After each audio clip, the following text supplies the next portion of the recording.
I trust that you will find tonight's message a very practical one. Because today, there are so many reading the paper and believing what they see and what they hear on radio and TV, with the depression and the recession and this, that, and the other. Now tonight, let me tell you who you are.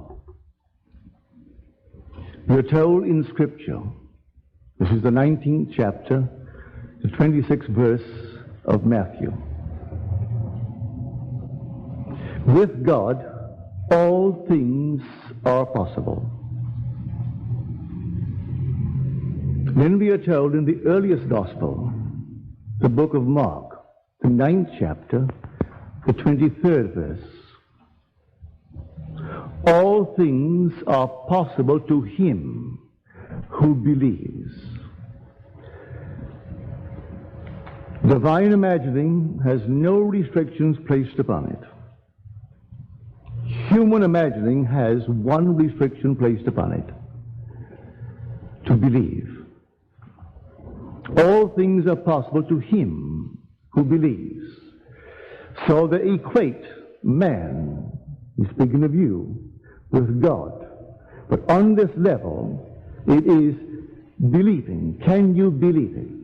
There is no other limitation other than man's capacity to believe what he has imagined. All things are possible to him who believes. So the only restriction placed upon man is his ability to believe what his reason, what his senses deny. That's all. No other restriction. Now I'll turn to the 115th Psalm. And here, I think the whole vast world has been guilty of this. The psalmist claims, our God is in the heavens. Their idols are made. First of all, our God is in the heavens, and he does what he pleases. No matter what it is, he does what he pleases. Their idols are made with human hands of silver and gold. They have voices, but they speak not. Or rather, they have mouths, but they speak not. And eyes that do not see. They have ears that do not hear. And they have hands that do not feel. And feet that do not walk. And there is no sound from their throats. Those who make them are like them. And those who believe in them are like them. To believe in anything outside of yourself as the cause of the phenomena of life, you're believing in something made with the human hand. I don't care what you call it. Now, who is this God who does as he pleases? That is equated with man.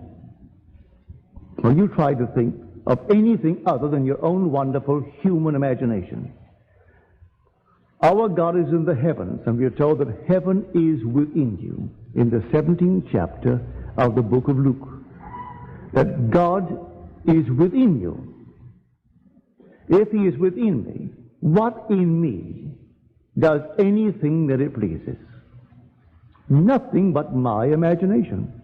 I can imagine anything in the world. The most incredible thing I can imagine. But as man, one condition is imposed upon me. I must believe it. If I can persuade myself of the reality of that which I have imagined, no power in the world can stop it from coming to pass.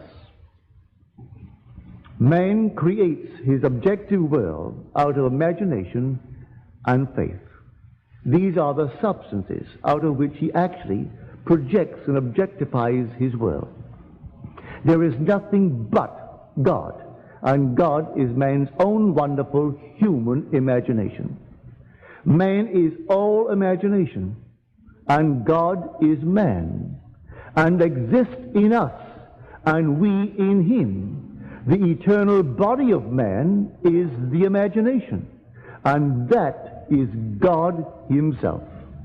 So divine imagining, yes, it's instantaneous, but when it's keyed low into the human form, then there is one condition imposed upon it. Can I believe it? So I now come to the point of faith. What is faith? Faith is the subjective appropriation of the objective hope. So I have a hope. I would like to be this, that, or the other in this world. Or I would like someone, a friend of mine, to be this, that, or the other.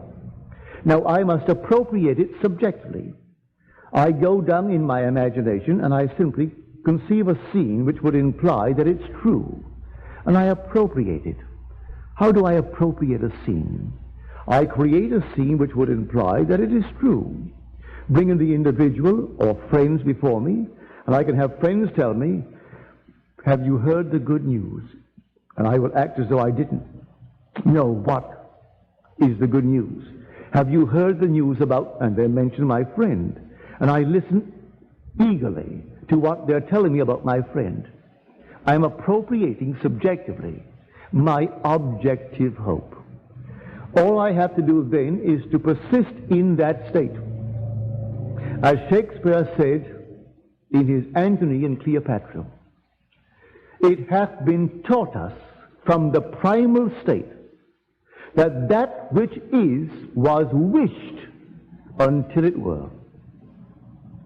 But he used the pronoun he.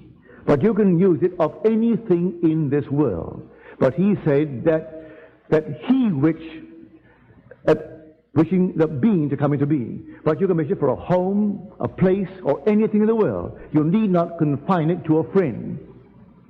That he which is was wished until he were.